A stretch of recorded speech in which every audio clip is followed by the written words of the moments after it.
Magic the Gathering is an incredibly dense game. The PDF containing Magic's comprehensive rulebook clocks in at 304 pages, and I cannot imagine one read-through would be enough for anyone to retain all its information. And even if they could, I would wager that nobody could ever memorize every individual card's rules text and how they function in gameplay. That list sits at over 27,000 and is constantly being added to as time goes on. But every now and then, that sort of memory is called upon, usually by a well-meaning newer player to their mentor. What does this card do, they ask? But we, being only human and not encyclopedias, cannot always answer this question from memory. And so, time and time again, we fall back on the age-old mantra. Reading the card explains the card. The professor's timeless catchphrase is usually a guiding light through the game's complexities. If a new player does not understand how a card works, 9 times out of 10, this problem can be resolved with an earnest rereading of the card's text. But what about the last time of 10?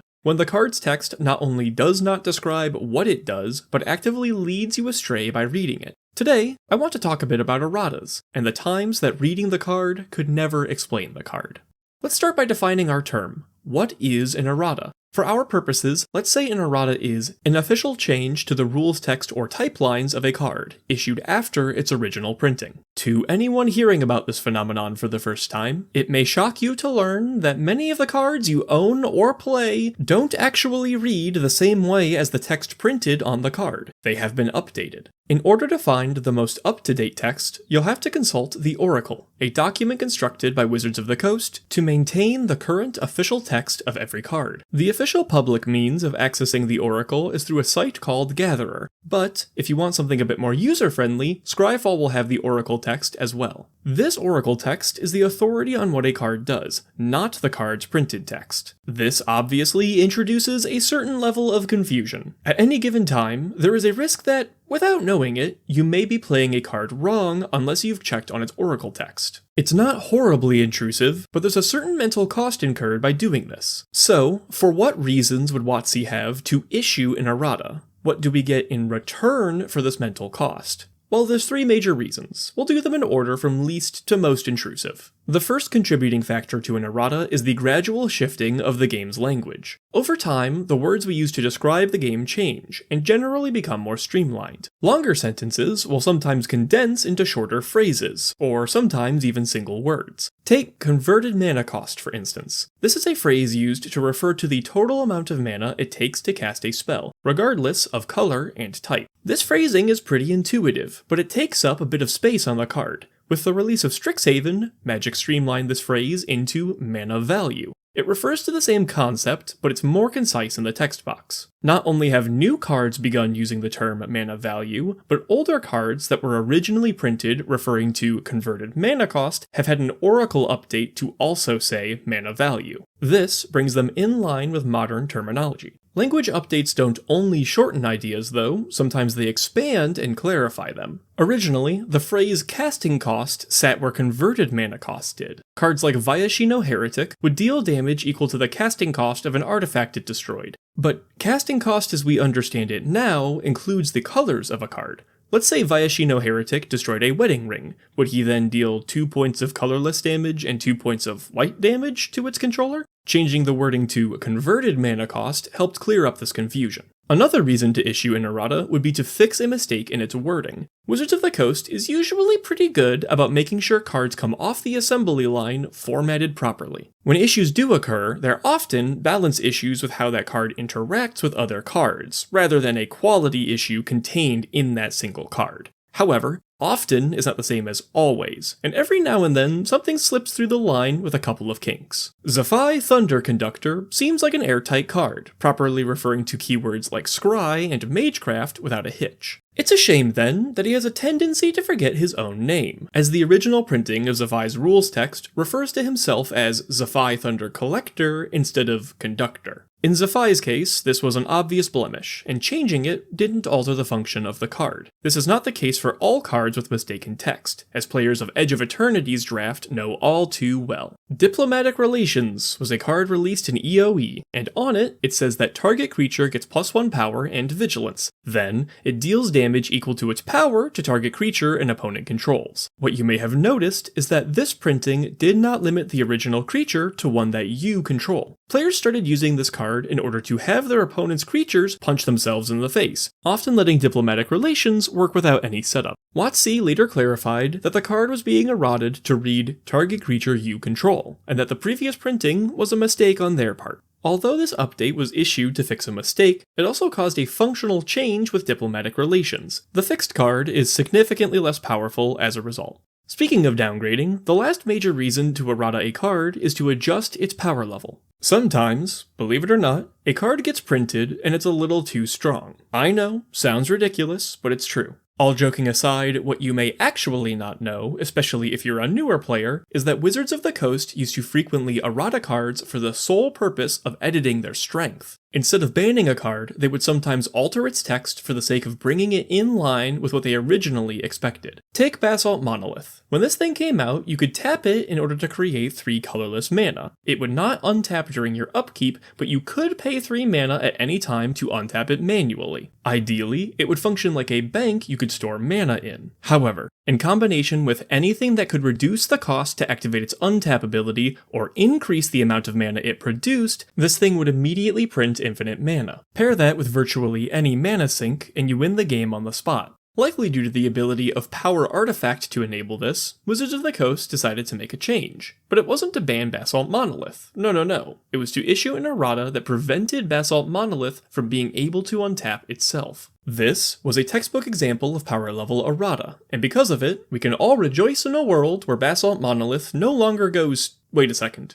The Oracle text for this card doesn't have anything at all that stops you from untapping it with itself. What gives? Well, as it turns out, power level erratas are a headache. They seem like they serve a good purpose. Imagine how much less of a nightmare certain cards would have been if they could be dialed down at any time. Yeah, in theory that works, but there are some huge issues with this. Firstly, it can erode consumer confidence. Imagine cracking 1 billion packs of Final Fantasy for Vivi or Nidier. You finally get him, spending a lot of money to do so, and then blammo, next week he's hit with an update. Now the busted game piece you sunk money into is nowhere near what you were expecting. That can sting, for the same reason a ban can. A ban, however, is only going to hit a card that is a certain level of egregious. The players who own that card lose access to it entirely, so this is a break glass in case of emergency measure that Wizards of the Coast is hesitant to use outside of truly unsalvageable formats. With an errata though, even cards that are just a bit too strong can be changed to fall in line, which means that the bar to clear wouldn't be nearly as high to catch an errata as it would be to catch a ban. Erratas for power level could happen much more often because of this, and heavily impact the ability of players to decide whether or not a particular Magic release was worth their time. The other major issue is confusion. Paper Magic is not conducive to updating cards. Yeah, Oracle text exists, but it's the definition of unintuitive to ignore what's written on your card in favor of going somewhere else to look up what it actually says. Erratas to streamline language are usually not functional changes, and fixing mistakes in wording is necessary in a lot of cases to not have a broken rule system. Both of these are only done on a small, necessary basis. Power level erratas, on the other hand, can be done as much as the developer feels like, and have the potential to make pausing your game to look up Oracle text far more ubiquitous. They also drastically change how a card plays, and thus add exponentially to the confusion around updated text. There is a significant difference between telling someone about the change to Fixify's text box versus telling them that, yeah, by the way, Farseek can't grab you mountains anymore. The latter of these carries a much heavier cognitive load, and has the potential to lead to more frustration in gameplay. Because of these reasons, power level erratas are now avoided at all costs. A ton of them were redacted in a huge move by WotC back in 2006. This is why Basalt Monolith now has its original functionality again. Check out the article Power Level Errata Be Gone in the description for Aaron Forsyth's insights on how that shook out. Okay, now that we've gone over the what and the why, let's talk a bit about some of the more influential erratas the game has undergone. There are a number of creatures that have been nicknamed free creatures due to their ability to refund the mana used to cast them. Cloud of Fairies is the classic example, but Palinchron and Peregrine Drake hang out here too. When they enter, they untap as many lands as the mana they cost. There were, however, concerns about these creatures, as there were a variety of ways to abuse them. Of course, in the modern day, they're known to be combo machines with Deadeye Navigator, but the original problems were cards like Reoccurring Nightmares and Sneak Attack. Basically, any cards that let you cheat these creatures into play ended up generating mana. To avoid this unintentional play pattern, these creatures, as well as some others like Priest of Gix, were all given an errata to only trigger their abilities if you cast them from your hand. This, of course, significantly impacted their playability and rendered them much worse cards.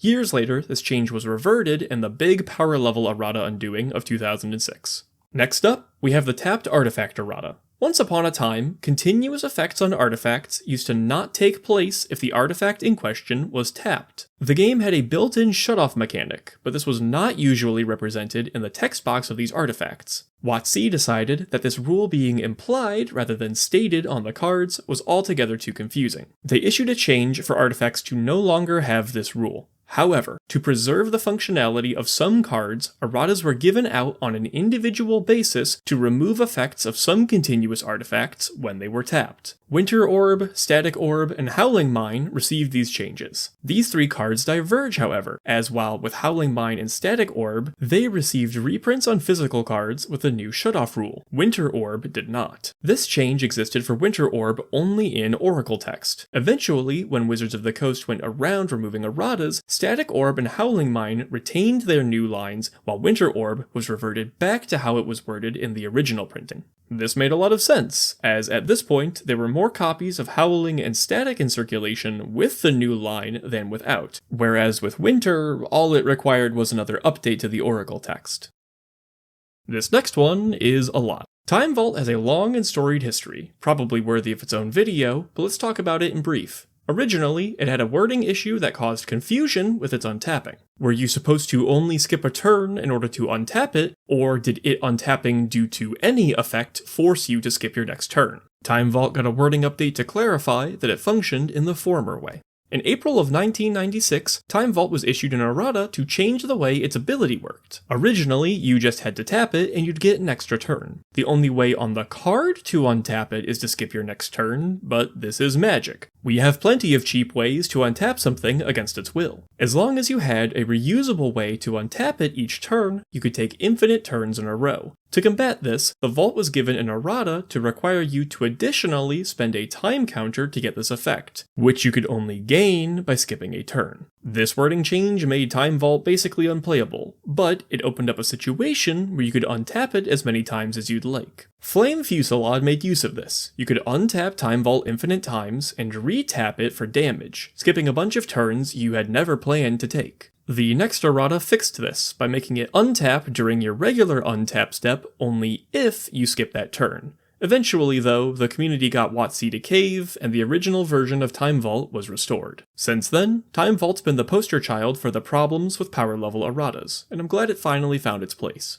Lastly, I want to talk a bit about a sticking point in the community right now: Rampaging Baloths. This card has never had anything wrong with it. Whenever you put a land down, you make a 4/4 beast. To my knowledge, it has not, until recently, ever had a functional errata. Only a few wording edits to change land under your control to land you control, and of course, shortening enters the battlefield to enters. It's a card that's always been simple and effective. So it surprised everyone to learn that, for the release of Edge of Eternities, the old Baloths were getting a functional change. They were losing their May clause. That is, now, if you trigger the landfall ability, you no longer have the option to opt out of making a beast. This change presents a problem, because although you will usually want to make as many beasts as possible, you won't always want to. In the face of a Suture Priest, you may decide your remaining life total is worth more than an additional creature. Before, you could say no thank you to this offer and still make your land drops, but now you have to eschew playing lands entirely to not fall prey to the priest. This change is a slight, but certainly existent, nerf to the Baloth's capabilities, but it was not done out of need to rein in the card's power level.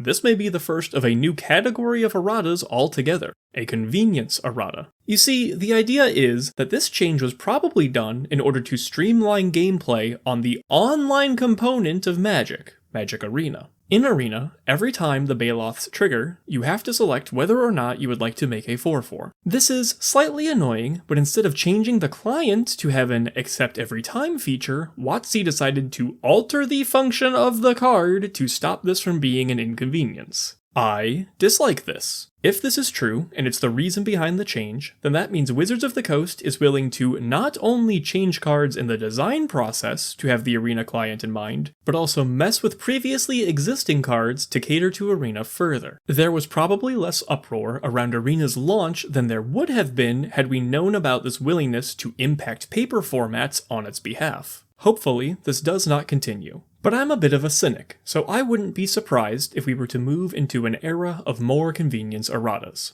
The old king is dead. Long live the new king. But maybe I'm exaggerating things. Tell me about your favorite, or least favorite, errata in the comments below, and let me know your thoughts on the Rampaging Baloths situation. Reading the comments is my favorite part of every video I put out, so thank you all for being so vocal. If you enjoyed the video, I'd appreciate it if you liked it and maybe shared it with a friend of yours. I don't advertise this channel anywhere, so word of mouth is the major factor in how I grow. If you enjoy the format of these videos, subscribing will help you get notified when I upload. I also have a Discord where we get together for game nights and talk about Magic throughout the week, as well as a Blue Sky where I pester my friends and dunk on Wizards of the Coast. Thank you so much for watching, and have a great day.